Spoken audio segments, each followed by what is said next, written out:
Le réveil sonne, c'est la rentrée. La radio comme la télévision broie du noir. Le chômage qui stagne, la fin des aides à la reprise et ce Covid qui surfe toujours entre deux vagues. Heureusement, Dossier familial trouve chaque mois 7 raisons de se réjouir. C'est le journal des bonnes nouvelles.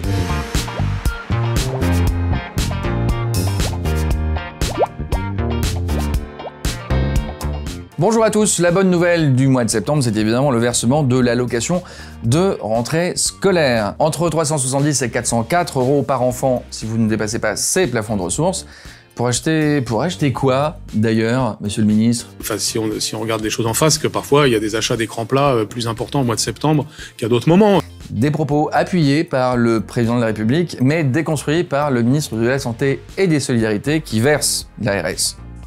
Peut-être qu'il y a une partie de cet argent de l'allocation rentrée scolaire qui ne sert pas qu'à acheter du matériel scolaire pour les enfants. Et alors? Petite précision du cabinet GFK Market Intelligence qui nous apprend qu'en août et en septembre, ce sont les 2 mois où on vend le moins de téléviseurs en France. Un dernier clou au cercueil de cette idée reçue qui a quand même une barbe comme ça, c'est que ça fait quand même plus de 10 ans qu'on ne vend que des écrans plats.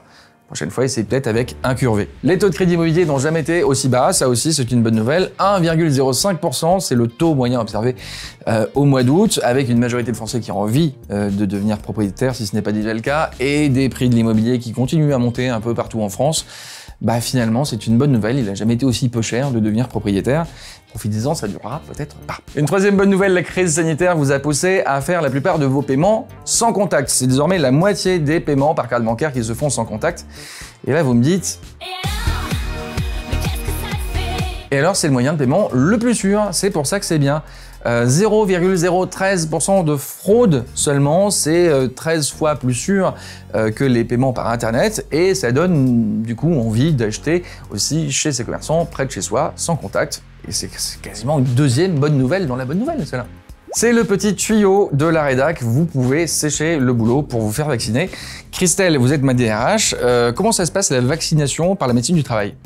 Alors, il suffit de prendre rendez-vous avec son médecin du travail et prévoir de se faire vacciner pendant ses heures de travail.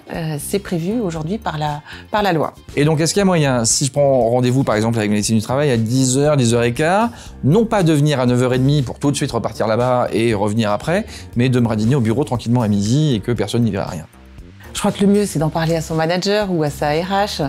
Il faut que la durée de temps soit raisonnable. On termine avec les chiffres, un petit, un gros, Max. Oui Mathieu, 1 €, c'est le prix de la cantine pour les familles modestes de 12 000 communes rurales. Et pourtant, des milliers de communes qui peuvent en bénéficier ne l'ont pas mise en place. Donc n'hésitez pas à parler à votre maire du projet ou à son adjoint si vous voulez pouvoir en profiter. La cantine à 1 €, c'est quand même utile. Donc ça, c'était le petit chiffre. Vous nous en avez promis un gros. Eh bien le voilà, j'ai 126 000 et c'est le nombre de nouveaux emplois en France en 2021 selon l'UNEDIC. Alors ça, c'est une bonne nouvelle. Ça veut dire qu'après la crise, l'emploi aussi reprend. Il y a eu 126 000 créations d'emplois. Et la deuxième bonne nouvelle, en ricochet, c'est aussi que l'année prochaine, ça devrait aller mieux. Exactement, et c'est aussi une bonne nouvelle, l'UNEDIC en prévoit tout autant en 2022. Merci Maxime, je me permets d'ajouter une dernière bonne nouvelle. Le numéro hors série retraite daté de août, septembre, octobre de Dossier familial est toujours en vente en kiosque. Il se vend 3 fois plus que d'habitude et je pense que c'est beaucoup parce qu'on fait gagner de l'argent aux gens qui nous lisent. Par exemple, Maxime, est-ce que vous savez s'il faut plutôt partir en retraite en début d'année ou en fin d'année? Je sais que c'est dans pas longtemps pour vous. Je sais pas du tout. Eh bien, la réponse est non. C'est en début d'année.